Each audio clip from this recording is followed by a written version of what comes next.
We are officially halfway through 2026, and if you've been reading the headlines about Park City real estate market, you've probably seen some confusing numbers. Sales are down, prices are up, inventory is rising, luxury is kind of booming.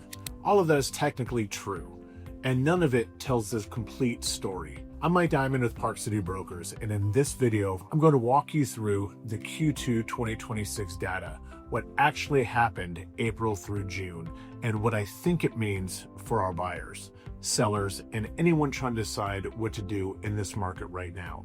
Let's start with the number that frames everything else. The first half of 2026, January through June, produced 410 residential closings across Park City and the Snyderville Basin, totaling $1.326 billion in closed volume. Single-family homes carried that dollar volume, $1.326 billion in 6 months in one mountain resort market in Utah. That is not a market in distress. That is a market that continues to attract serious capital from serious buyers. And I want to show you exactly where that capital is going, because it is not going evenly. Let me walk you through Q2 month by month, because the story within a quarter is actually really interesting. April opened Q2 with 75 closed residential sales, totaling $201 million. The biggest closing at $14.75 million at Eagle Point, $10.175 million at Elk Ridge Bluffs in Promontory, and $8.95 million at Elevation at Canyons Village. 2 single-family closings above $10 million.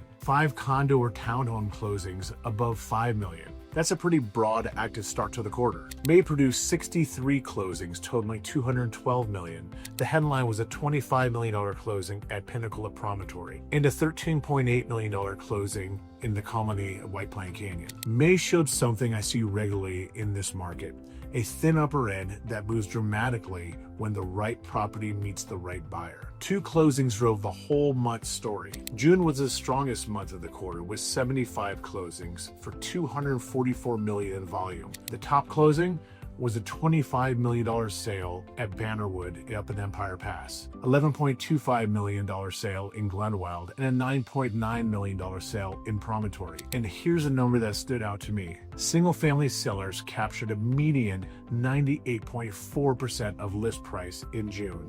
Q2 total. So 213 closings of approximately $657 million in sales volume. The quarter got stronger every single month. That 98.4% list to price capture rate is the data point that tells the story. Correctly priced single-family homes in the right locations are closing close to ask price. They're not being negotiated hard. The defining story of 2026, and it becomes clearer with every quarter of data we get, is that the luxury segment is carrying the whole market. The first half of 26 produced 14 closings above 10 million and 73 closings above 5 million. Ultra luxury activity was concentrated around the Colony, Promontory, Deer Valley, especially like East Village, Empire Pass, Park Meadows, and Glenwild. 14 closings above $10 million in 6 months. That is exceptional for any resort market anywhere in the country, and these are not buyers who are being pressured into a deal.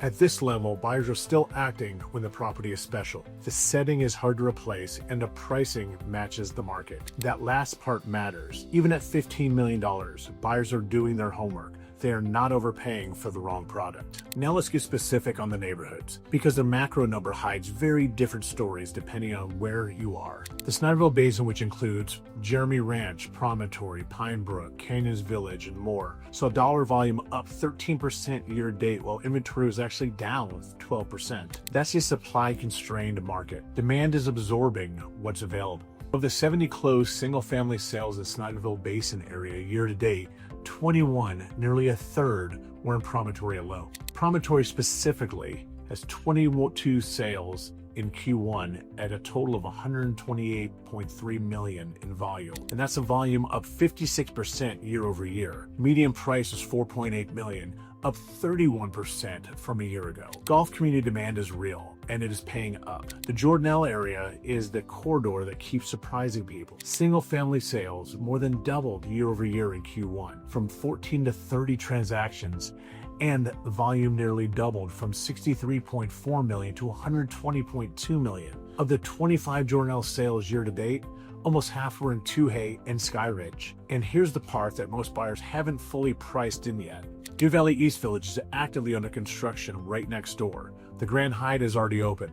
The Four Seasons arrives in 2027. The full impact of that development on Jordanelle pricing hasn't registered yet. That is an early mover corridor with significant runway ahead of it. Now let's talk about Park City, proper. The core Park City market of Old Town, Deer Valley, Empire Pass continues to attract the highest price per square foot in the entire market and the deepest pool of out-of-state luxury buyers. The $25 million Empire Pass closing in June is a reminder that the top of this market is still fully functional when the right property is available. Now for the honest counterpoint, the condo market. Condos offer more selection and negotiation leverage in most submarkets right now than they have in more than 3 years. The Q1 volume decline that got a lot of attention was driven entirely by the absorption of the Founders Place inventory at Deer Crest, a one-time supply event that is now running its course. That's not a broad market collapse. That's one development clearing through. What does that mean if you're a condo buyer right now? You have options. More inventory, more choices, more negotiating room than you've had since 2019. And you're buying ahead of the Four Seasons, the Waldorf Astoria, and the Cormont deliveries at Deer Valley East Village,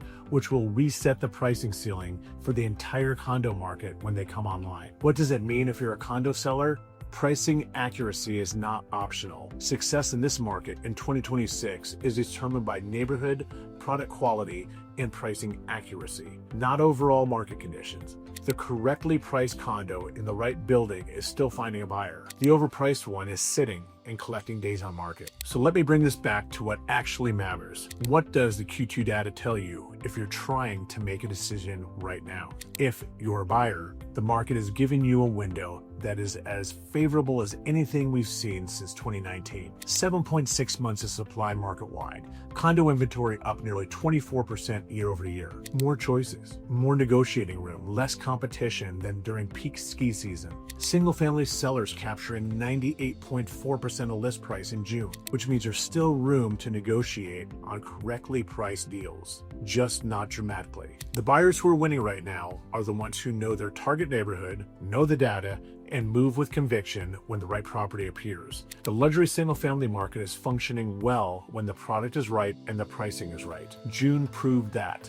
The $25 million Empire Pass closing and at 98.4% list price capture rate don't happen in a weak market. The properties are sitting, and there are some, are the ones priced on hope rather than data. The market will tell you every single time. If you're an investor watching a long-term thesis, 6 years of Park City market data show the market has moved through a demand surge, a rate-driven slowdown, a rebalancing, and now a 2026 market where execution at the property level matters more than broad market direction. Limited supply continues to support single-family values. The luxury market remains highly functional, and sitting behind all of it, the Deer Valley's East Village under active construction, the 2034 Olympics 8 years out, and Utah continuing to be one of the fastest growing states in the whole country.